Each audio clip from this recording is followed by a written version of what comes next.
It is the 25th year anniversary of geocaching, and we are out for International Geocaching Day. We're gonna go find an old cache. International Geocaching Day. It's a special year because this year geocaching turns 25. That's right, 25 years ago in the year 2000, a man named Dave Ulmer hid a container in Oregon, posted its coordinates online, and challenged others to come and find it. And geocaching was born. 25 years later, here we are with more than 3 million geocaches hidden around the world. So for the last 25 years, people have been chasing coordinates, opening containers, and signing their names in logbooks. Finding a geocache between August 15th and 17th will also earn you a special digital souvenir if you're into that sort of thing. And we are going to do that today in celebration of International Geocaching Day. So we set out to celebrate this day by finding a geocache that was placed back in the year 2013. So it is 12 years old this year. That's about as old as this guy over here. And that's only half the age of some of the geocaches out there. Some are 25 years old. We thought that finding something over a decade old felt like a good way to honor the history and longevity of this hobby. So there we were, out on a trail, but geocaching, as many of you know, doesn't always go the way that you expect.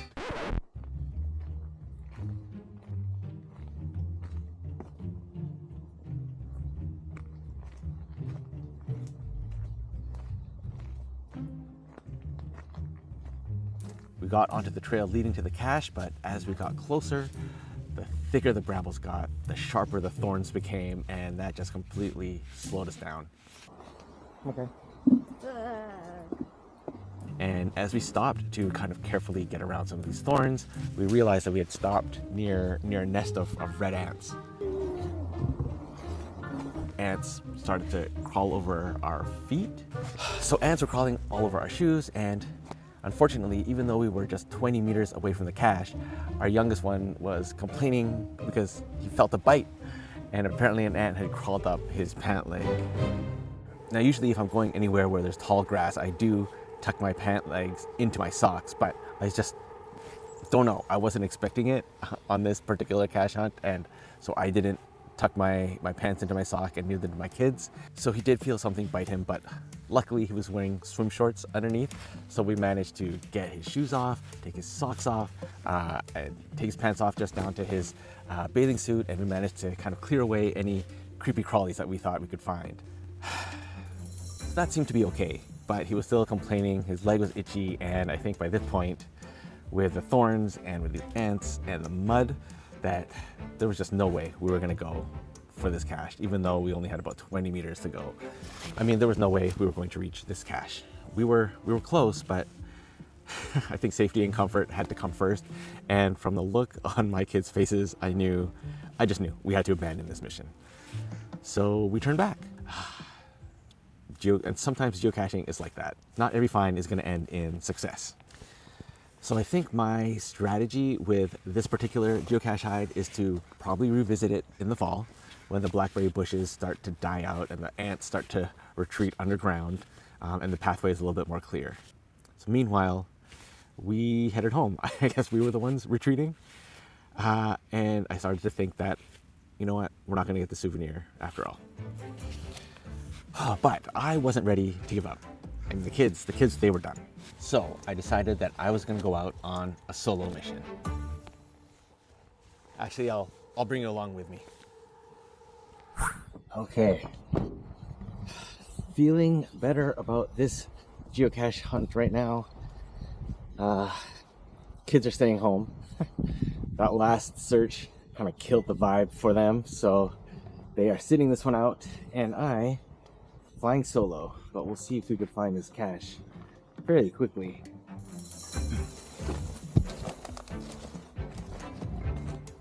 The quicker I find it, the quicker I get that geocaching souvenir.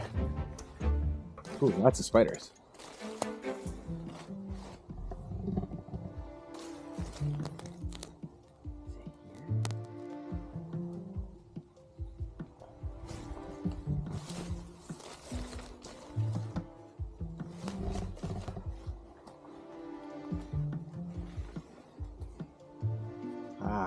think I see where the hiding spot is for this geocache. Here we go.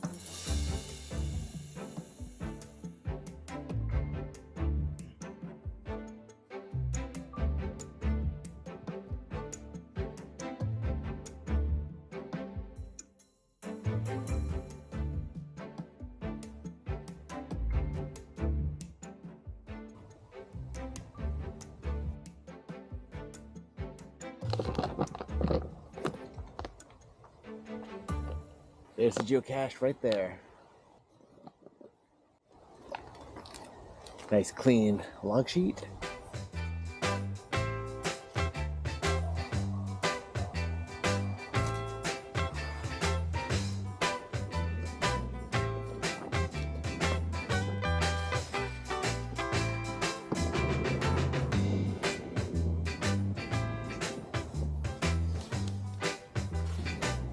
And there you have it. Pretty easy find, but I'll take it. Especially after what happened earlier today. I needed that one. At the end of the day, we got our cache find, we got our digital souvenir, and we got a new experience that will hopefully strengthen our resolve a little bit, you know? And we did all of that, maybe just not in the way that we were expecting, you know? And that's geocaching. It's never always exactly what you expect, and why would you want it to be? It would just be boring, especially if you've been playing this game for 25 years or even close to that. Hey, if you want to see our last year's International Geocaching Day video, you can click on this video over here, or if you want to see us crafting some geocaches, you can check out this playlist right over here. Until next time, happy International Geocaching Day, happy caching, and we'll catch you at the next find.